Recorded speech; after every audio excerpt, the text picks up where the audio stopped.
Hey friends, this is Kathrin from Unpolished but Called, and today we're we're continuing our series for the 12 Apostles, and today we are going to continue with Thomas. And Thomas is one of those disciples you can almost feel in the room, even when he isn't talking. He's not the loud one, not the impulsive one, not the one trying to win the conversation. He's the one watching, listening, measuring, the one who doesn't offer easy agreement, just keep the moment smooth.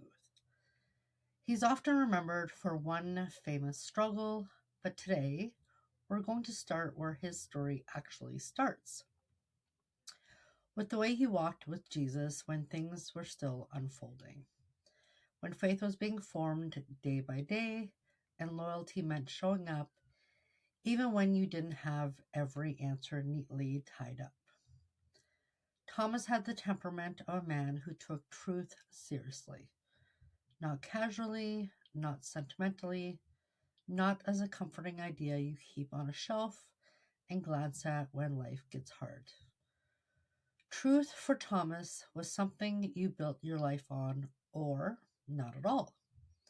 He wasn't the kind of person who could float on enthusiasm. He needed substance. He needed something solid enough to carry the weight of commitment, because he wasn't interested in half following anyone.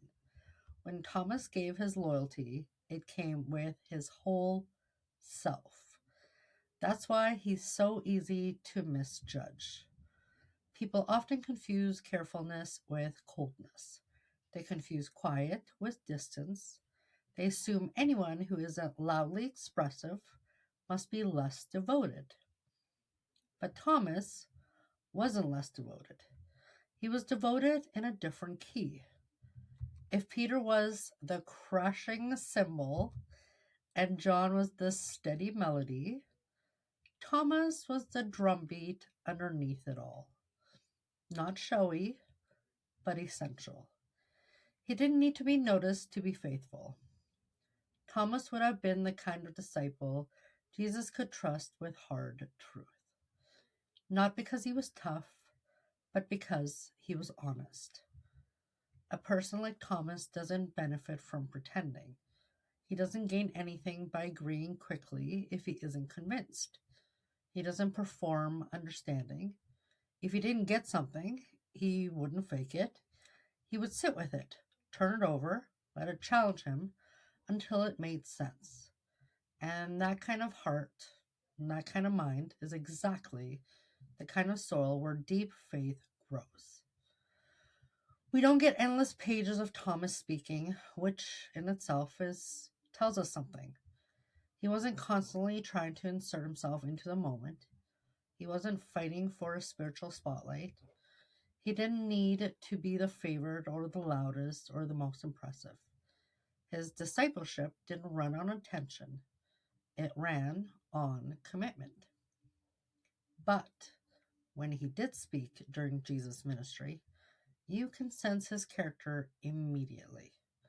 Direct, grounded, willing to name what others were avoiding. When the road ahead looked dangerous, Thomas wasn't the one pretending it was fine. He was the one acknowledging reality. Yet, he wasn't cowardly about it. He didn't use danger as an excuse to stay behind. There's this quiet courage in him that doesn't show off. It just follows. And that matters because many of us think courage always looks like bold speeches and fearless grins. But sometimes courage looks like a realistic person choosing faith anyways. Sometimes it's a steady soul saying, I understand the costs and I'm still coming. And Thomas had that kind of loyalty, the kind that doesn't need to be dramatic to be real. Imagine the day-to-day life of the disciples, the long walks, the shifting crowds, the constant demand, the unpredictable turns. Jesus teaching one moment, confronting hypocrisy the next, healing someone in an instant and then disappearing into quiet prayer. In that kind of life, you'd have disciples reacting in all sorts of ways. Some would talk through everything. Some would ask 1,000 questions. Some would try to impress. But Thomas would observe. He would listen. He would store things. Not because he lacked passion, but because his mind wanted to understand before his mouth announced. And in a strange way, that makes him incredibly relatable. See, a lot of us aren't Peter types. We aren't charging into spiritual moments with bold certainty. We're the ones quietly thinking, I believe, but I need to understand what I'm believing. We're the ones who need faith to connect reality, not float above it. We're the ones who don't feel comfortable copying someone else's confidence if our heart hasn't caught up yet. Thomas speaks for the careful-hearted. Thomas also reminds us that Jesus called different kinds of people on purpose. If Jesus only chose enthusiastic personalities, the kingdom would feel like it belonged only to a certain type of person. But he didn't. He chose men who were impulsive and men who were analytical, men who were fiery and men who were steady. The presence of Thomas in the circle is proof that Jesus wanted thinkers too. He wanted people who would test the foundation, not because they disliked truth, but because they honored it enough to make sure it could stand. Thomas's relationship with Jesus would have been shaped by that dynamic. He likely didn't gush. He likely didn't flatter. He didn't constantly announce devotion, but he followed. He stayed close and he listened. He learned. He made room inside himself for Jesus' words to sink deep rather than skim the surface. And Jesus never pushed him out for being that way. Jesus never hinted that Thomas was too slow, too serious, too grounded. Jesus kept him, included him, loved him. And that alone should comfort every person who feels like their faith is quieter than everyone else's. There's no layer to Thomas that matters. His honesty wasn't just intellectual. It was relational. People like him don't do shallow relationships well. They don't enjoy small talk for the sake of it. They value sincerity. They appreciate clarity. They don't love pretending. That means if Thomas loved Jesus, it would have been the kind of love built on trust, not hype. The kind of love that grows slowly but holds firmly. The kind that doesn't evaporate when the mood changes. And that's why Thomas matters as an apostle, even before we get to the moment history keeps replaying. His legacy begins with the fact that he walked with Jesus fully while Jesus was alive. He didn't drift. He didn't opt out. He didn't stay behind when the path got strange or the teachings got challenging. He remained. His faith was being formed the same way ours is formed most of the time, not through constant miracles, but through daily proximity and steady obedience. Thomas teaches us that discipleship isn't measured by how loud you are about it. It's measured by whether you keep walking. And so when we relate to Thomas, we aren't relating to his famous question yet. We're relating to his personality, his carefulness, his realism, loyalty, his desire for faith that isn't borrowed. We're relating to the kind of heart that wants to follow Jesus honestly, even if it takes longer to speak. We're relating to the person who doesn't want a spiritual performance. They just want truth. And that's Thomas, a faithful apostle with a steady soul, walking beside Jesus, learning day by day, quietly building a foundation strong enough to carry him through what was coming next. And then it came. The crucifixion. Everything changed. Not just because Jesus died, but because the disciples' world collapsed in the space of a single brutal reality. The life they had built around Jesus didn't simply shift, it shattered. For the more expressive disciples, grief might have come out loud. For Thomas, grief likely went inward. People like him don't process trauma in public. They process it slowly, quietly, carefully, trying to understand what just happened and how they are supposed to live in a world where the thing they trusted most had been taken. This is where Thomas's story becomes painfully human.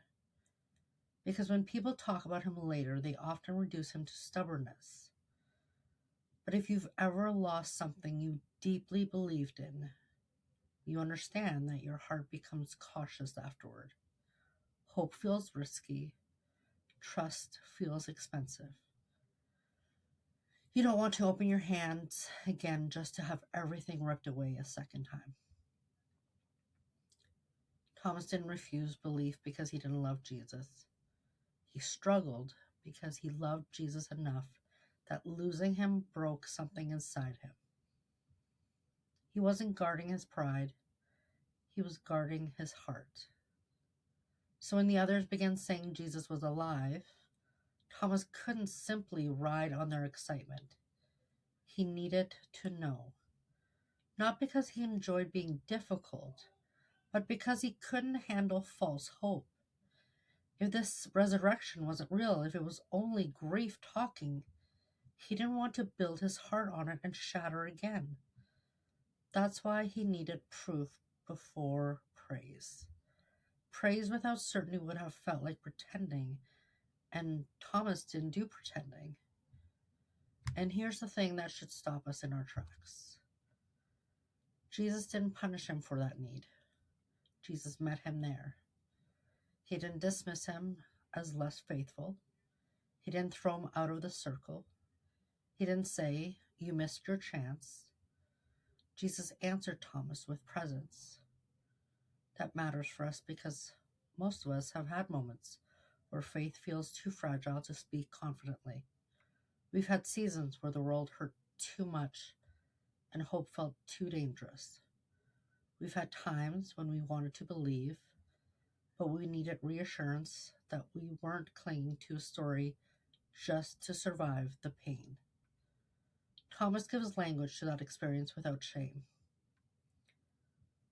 Once Thomas knew, once the truth landed fully, his faith didn't wobble.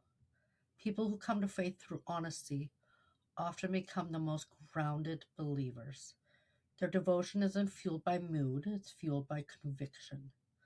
Thomas didn't become a man who needed proof for everything forever.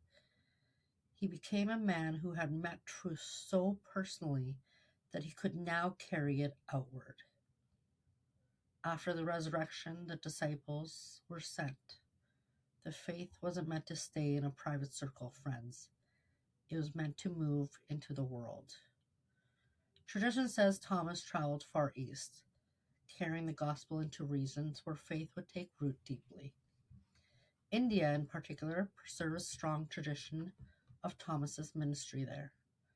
Churches trace their origins back to his work.